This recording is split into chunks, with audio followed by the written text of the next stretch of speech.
Shalom mes bien-aimés. L'Église, ou mieux, la prédication de la bonne nouvelle a-t-elle pour but de diviser les familles, de séparer les gens, de créer la haine, le rejet? Est-ce que le but de l'évangile, c'est de séparer les personnes qui s'aiment? C'est le but de cette vidéo. Je vous laisse écouter un court extrait d'une vidéo et puis vous comprendrez pourquoi est-ce que je me suis posé ces questions. Je vous retrouve. Maman, pourquoi tu peux me faire ça? Il a fait quoi? Maman, pourquoi tu peux me faire ça? Maman, tu es une sorcière. Tu pratiques la sorcellerie. Je viens de quitter l'église tout à l'heure. Tu sais ce qu'ils m'ont dit là-bas? Que c'est toi, tu bloques toute ma chance. Que tu bloques toute ma chance. Maman, je t'ai fait quoi? Maman, faut me dire, elle t'a fait quoi? Partout je dépose mes dossiers, maman, on ne me prend pas. Partout je vais. Révélation là. Ils ont fait ça tout à l'heure, maman. Tu es une sorcière. Je maudis le jour où Dieu m'a mis sur ton chemin. Maman, je t'aime pas, je ne vais jamais t'aimer. Faut me regarder, moi, ta fille, je te dis ça aujourd'hui. Tu me fais honte. J'ai honte de toi. J'ai honte de t'appeler une mère. Ma fille, j'ai pris grossesse. J'ai pris grossesse de 1 mois jusqu'à 9 mois. Maman, arrête de faire semblant. Arrête de faire semblant. Arrête-moi ça. Mes seins. Tu as tété aujourd'hui. Ton pasteur te dit, je suis une sorcière.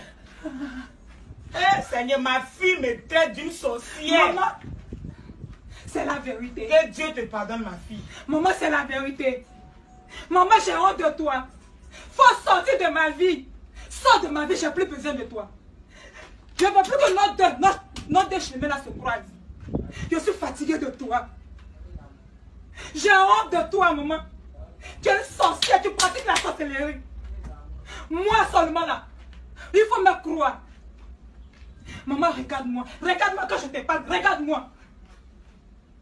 Ne m'appelle plus ta fille. Supprime mon numéro. Supprime ma vie dans ta vie. Dieu maudit le jour où Dieu m'a mis sur ton chemin. Vous avez vu comment cette jeune dame se comporte avec sa mère. Vous avez vu comment est-ce que elle agit. L'objectif de cette vidéo n'est pas de vous dire que ce n'est pas de donner avec certitude, de dire avec certitude la véracité de la vidéo que vous venez de voir. C'est-à-dire, mon objectif, ce n'est pas de vous dire c'est un montage, c'est un sketch ou pas. Parce que de toute évidence, ce qui se passe dans cette vidéo est l'image de ce que nous avons l'habitude d'observer. Si vous n'avez jamais vu une chose de ce type, j'en ai déjà eu l'occasion. Et tout au moins, même des témoignages des frères ou des sœurs, des proches ou des proches des personnes que je connais qui sont passés par des situations similaires. La question c'est, est-ce que l'évangile doit nous mener à ce niveau? Est-ce que l'évangile doit nous pousser jusqu'à ce point? Est-ce que c'est cela vraiment le but de la bonne nouvelle? Est-ce que c'est ça l'objectif visé par le Saint-Esprit lorsque nous écoutons la parole de la vérité, la prédication? Est-ce que c'est ça l'objectif visé par la révélation? Séparer les gens, les pousser à la haine carrément de cette façon. Avant d'aborder la réponse à cette question, je voudrais dire quelque chose. Le Saint-Esprit, quand il entre dans la vie de quelqu'un, lorsque tu te convertis de la bonne façon, tu reçois une véritable transformation. Lorsque tu te convertis de la bonne façon, tu reçois un véritable changement. Je ne parle pas de la confession que les gens font de leur bouche. Seigneur, entre dans ma vie. Seigneur, viens dans ma vie. Seigneur, je reconnais que je suis... Je ne parle pas de cette confession de la bouche là. Je parle de la transformation du cœur. Lorsque tu te convertis de la bonne façon, ton cœur est transformé, ta vie est changée et impactée. Les serviteurs, les enfants de Dieu véritables, qui l'ont rencontré et qui l'ont connu, leur langage change, leur apparence change. Je parle même de l'apparence physique. Leur habillement change, leur façon de parler change, leur façon d'écouter change, leur façon de s'exprimer, de se comporter, d'agir au quotidien. Tout dans leur vie subit une transformation. Je voudrais quand même ajouter ceci. Il est possible que pour certaines personnes, ça se passe par étapes. Il est possible que tu reçoives la parole du Seigneur, que tu acceptes de le suivre, que tu écoutes la bonne nouvelle et que tu sois transformé. Mais que ta transformation se produise d'étape en étape. Tu ne deviendras pas parfait en un jour. Il est possible que tu traînes dans ta vie des relents de brutalité, de violence, des relents d'orgueil parfois, etc. Je ne dis pas que lorsque le Saint-Esprit arrive dans votre vie, il vous transforme en une personne parfaite, sans faute, sans erreur, sans péché. Ce n'est pas ce que je suis en train de dire. Mais ce que je suis en train de dire, c'est que le Saint-Esprit arrive avec une transformation visible. Et si... Désolé, j'ai été interrompu. Et si dans ta vie, tu ne reçois pas cette transformation, qui est le signe même que le Seigneur a saisi ta vie, a saisi ton cœur, il y a un problème. Donc, mes bien-aimés, lorsque vous voyez quelqu'un qui a changé, ce n'est pas par ses paroles, ce n'est pas parce qu'il dit que je vais à l'église, ce n'est pas parce qu'il dit qu'on m'a donné des révélations. Vous direz, mais quel est le lien avec la question qu'il a posée à l'introduction? Lorsque vous regardez le comportement de cette jeune dame, c'est un comportement typique des personnes qui disent qu'elles ont cru au Seigneur, qu'elles ont reçu la parole de la vérité, mais qui n'ont reçu aucun changement et aucune transformation dans leur vie. Lorsque vous avez reçu la parole de la vérité, cela doit être visible dans votre façon de parler. Le Saint-Esprit, s'il est véritablement votre ami, votre conducteur, votre directeur, il va vous conduire dans l'humilité, dans la simplicité, dans le respect. Un enfant de Dieu ne peut pas parler n'importe comment à ses parents. Quelle que soit ton onction, tu vas respecter ton père et ta mère qui sont païens. Je répète, même s'ils sont païens, quelle que soit ton onction, tu vas les respecter. Quelle que soit ton onction, tu vas respecter tes aînés. Quelle que soit ton onction, tu vas écouter lorsqu'on te parle. Tu vas être humble. Le Saint-Esprit te conduit dans cela. Et si tu n'as pas été transformé et que tu es dans le processus, néanmoins, il y a des aptitudes que l'Esprit du Seigneur te donne d'avoir. Des aptitudes apaisantes. Pourquoi? Parce que le fruit de l'Esprit est manifeste quand on le porte. Le fruit de l'Esprit est manifeste quand on le porte. C'est l'amour, la paix, la bonté, la patience, la bénignité, etc. Vous ne pouvez pas dire aimer le Seigneur, le servir, recevoir des révélations et porter un fruit autre que celui de l'Esprit. Je ferme cette parenthèse pour revenir à la question que j'ai posée au départ, sachant concernant le but de l'évangile. Est-ce que le but de l'évangile, c'est de diviser et de séparer les familles? Peut-être vous vous attendiez à ce que je dise non. Mais je vais peut-être vous décevoir ou vous surprendre en disant oui et non. Il y a des situations véritablement dans lesquelles Le Saint-Esprit va pousser des personnes à se séparer. Parce qu'elles ne doivent pas aller ensemble. Parce qu'elles ne doivent pas marcher ensemble. Parce qu'elles ne sont pas faites pour être ensemble dans cette période-là de leur vie. Dans cette phase-là de leur vie. Ça peut arriver que le Saint-Esprit vous conduise totalement à vous séparer de certaines personnes. Mais, je redis encore, le Saint-Esprit ne vous conduit pas dans l'orgueil, dans le manque de respect, dans l'impolitesse. Non. Il peut donc arriver, oui, le Saint-Esprit peut vous séparer de certains de vos amis, de certains membres de vos familles. Le Saint-Esprit peut vous séparer de certaines personnes pour une période, et même d'un métier, etc. Mais il le fait d'une façon particulière. Lorsque vous observez les séparations du type qu'il y a dans cette vidéo-là, il y a un problème en dessous. Ce sont des personnes qui, soit elles n'ont pas rencontré le Seigneur, soit elles ont écouté l'évangile, elles ont envie de suivre, mais elles refusent de se faire transformer, de se laisser transformer par le Seigneur. Je dis, les enfants de Dieu que vous voyez poser ce type d'actes dans les familles.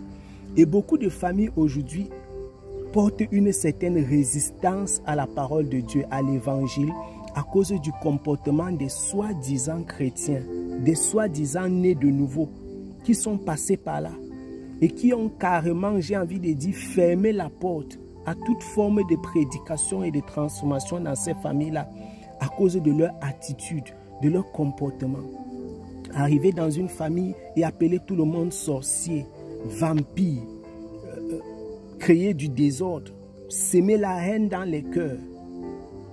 Ce n'est pas ça l'objectif du Saint-Esprit. Je répète encore, il y a des situations particulières dans lesquelles le Saint-Esprit peut vous conduire paisiblement à vous séparer de quelqu'un, un membre de la famille, un collègue, un ami, une personne que vous côtoyez par le passé.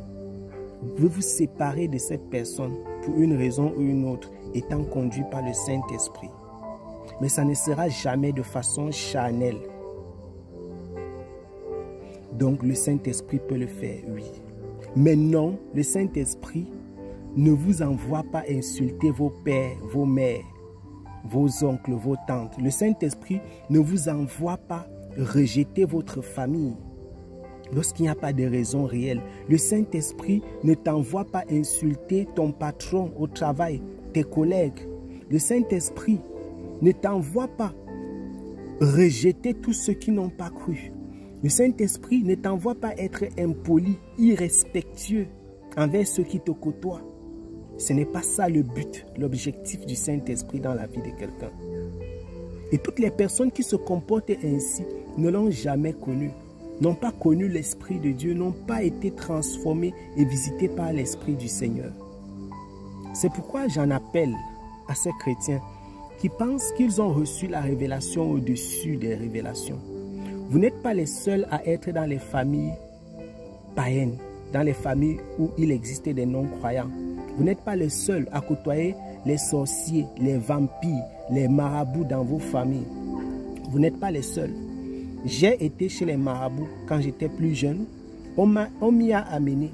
Il y a encore dans ma famille aujourd'hui des personnes qui pratiquent, qui vont chez les marabouts, etc. Ces personnes, je ne les insulte pas. Je ne leur manque pas de respect. Je ne suis pas impoli envers eux. Et même s'il arrivait, et je chuterais par là, que tu te rendes compte que certains membres de ta famille ont à voir dans tes problèmes, tu dois être conduit par le Saint-Esprit pour leur parler. Tu dois être conduit par le Saint-Esprit, guidé par le Saint-Esprit pour agir en ce qui les concerne. Il y en a qui disent qu'ils sont animés d'une sainte colère. Beaucoup de chrétiens cachent la colère charnelle et animale dans le terme sainte colère, tout simplement parce qu'ils veulent dire Jésus-Christ avait tissé un fouet. Et donc eux aussi, ils sont en colère contre le péché. Vous êtes des menteurs. Et vous faites de la parole de Dieu une parole de mensonge. C'est carrément un blasphème. Vous n'êtes pas animé d'une sainte colère. lorsque vous manquez de respect à votre père, à votre mère, à vos aînés, vous n'êtes pas animé d'une sainte colère. Lorsque l'amour quitte votre cœur, vous n'êtes pas animé d'une sainte colère. Lorsque vous rejetez ceux qui vous côtoient, tu ne peux pas être animé d'une sainte colère. Lorsque tu insultes la femme qui t'a donné le sein, qui t'a allaité, qui t'a porté dans son ventre, tu ne peux pas être animé d'une sainte colère. Lorsque tu refuses d'écouter ton conseil, lorsque tu es animé d'un esprit animalier, lorsque tu refuses de te calmer, tu n'es pas animé d'une sainte colère. Ce n'est pas possible. C'est une colère charnelle, animale, indigne d'un enfant de Dieu. Ça fait mal de voir des soi-disant chrétiens adopter ce type d'attitude, de comportement dans les familles. Et ils mettent tout cela sur le dos du Saint-Esprit en disant qu'ils ont reçu la révélation. Le prophète m'a dit, le pasteur m'a dit, j'ai appris ceci, je suis convaincu, j'ai eu une vision, j'ai eu un songe, tel est un sorcier, tel est un sorcier. Des familles sont divisées, séparées à cause des révélations, à cause des songes, à cause des visions. Parce que les uns et les autres se disent voyants, prophètes, enfants de Dieu. Oui, le Saint-Esprit peut amener des personnes à se séparer de ceux qui les aiment. Parfois. Mais il y a toujours une raison très, très importante. Il y a une façon particulière de faire. Lorsque ta famille ne te persécute pas, lorsque ta famille ne te rejette pas, et que tu leur manques de respect, tu quittes, comment vas-tu dire que tu es poussé par le Saint-Esprit? Comment? Comment vas-tu dire que tu es poussé par le Saint-Esprit lorsque tu rejettes ceux qui t'aiment, alors qu'ils continuent à te montrer de l'amour? Et même s'ils te montraient de la haine, est-ce que c'est en montrant de la haine en retour que tu gagnes quoi que ce soit? La parole de notre Seigneur ne dit-elle pas que nous n'avons pas à lutter contre la chair et le sang, mais contre les principautés, les puissances des ténèbres qui règnent dans les lieux célestes? Le Saint-Esprit n'est pas un esprit de manque de respect, d'irresponsabilité, d'impolitesse, de haine, d'orgueil. Pensez-y, mes bien-aimés, et partagez ce message avec ceux que vous connaissez qui sont chrétiens et qui continuent à porter ce type de caractère dans les familles. Que le Seigneur vous bénisse abondamment. Shalom.